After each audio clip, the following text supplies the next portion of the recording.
નમસ્કાર દર્શક મિત્રો, બોટાદ દસ્તક ન્યૂઝમાં આપનું હાર્દિક સ્વાગત છે અને હું છું એલડી મકવાણા. આપ જોઈ રહ્યા છો બોટાદ દસ્તક ન્યૂઝ. હવે પછીના સમાચાર વિગતવાર. વિદેશી દારૂનો વેપલો, ટ્રકમાં શેરડીની આડમાં ઇંગ્લિશ દારૂ બિયરનો જથ્થો ભરી મહુવા જતા 2 ખેપિયાને પોલીસે ઉઠાવી લીધા. મહુવાના 2 શખ્સો ટ્રક લઈ મહારાષ્ટ્રમાંથી શેરડી સાથે દારૂ બિયરની ખેપ લઈને મહુવા તરફ આવી રહ્યા હતા, ત્યારે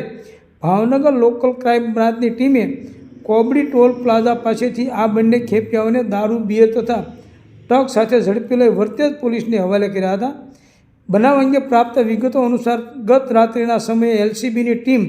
ભાવનગર તળાજા હાઈવે પર પેટ્રોલિંગમાં હોય એ દરમિયાન ચોક્કસ માહિતી મળી હતી કે ભાવનગર તરફથી આવી રહેલ એક ટ્રકમાં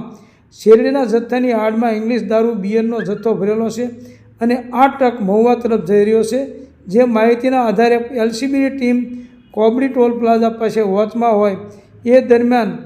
બાતમીવાળો truck number GJ4X5943 toll plaza પાસે આવી પહોંચતા એલસીબીના જવાનોએ આ ટ્રકને અટકાવી ટ્રકમાં સવાર ડ્રાઈવર તથા ક્લીનરને નીચે ઉતારી તેઓને નામ સરનામા પૂછવા સાથે ટ્રકની તલાશી હાથ ધરી હતી. અટક કરાયેલ શખ્સોએ પોતાના નામ મનોજ ભૂપત ગોસ્વામી, ઉંમર વર્ષ 38, રહેવાસી plot number B7 Vidyanagar society, railway station પાછળ, મહુવા તથા ક્લીનરે પોતાનું નામ પ્રભાત ભોળા ચૌહાણ, ઉંમર વર્ષ 30, રહેવાસી પ્લોટ નંબર 34 અશોકનગર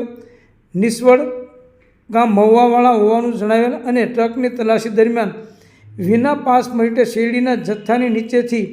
ઇંગ્લિશ દારૂની અલગ અલગ બ્રાન્ડની નાની મોટી 357 બોટલ તથા બિયરના ટીન નંગ 240 મળી આવતા ડ્રાઈવર મનોજને આ અંગે પૂછતા તેણે જણાવ્યું હતું કે મહુવામાં રહેતા યુનુસ તથા નટુ જોધા બારિયા નામના બુટલેગરોએ આ દારૂનો જથ્થો મંગાવ્યો હતો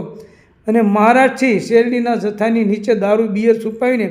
મહુવા લાવી રહ્યા હોવાની કબૂલાત કરી હતી. આથી એલસીબીના જવાનોએ દારૂ બિયર, 2 મોબાઈલ, 1 તાડપત્રી, રોકડ રકમ તથા ટ્રક મળી કુલ ₹7,66,104નો મુદ્દામાલ કબજે કરી વર્તેજ પોલીસ સ્ટેશનમાં મનોજ તથા પ્રભાતનો કબજો મુદ્દામાલ સાથે સોંપી વર્તેજ પોલીસ સ્ટેશનમાં મનોજ, પ્રભાત, યુનુસ અને નટ્ટુ વિરુદ્ધ પ્રોહિબિશન એક્ટ હેઠળ ફરિયાદ નોંધાવી યુનુસ તથા નટ્ટુને ઝડપી લેવા માટે તજવીજ હાથ ધરી છે. સૌજન્ય દિવ્યા ભાસ્કર, બોટાદ દસ્તક ન્યૂઝ, એલડી મકવાણા, બોટાદ.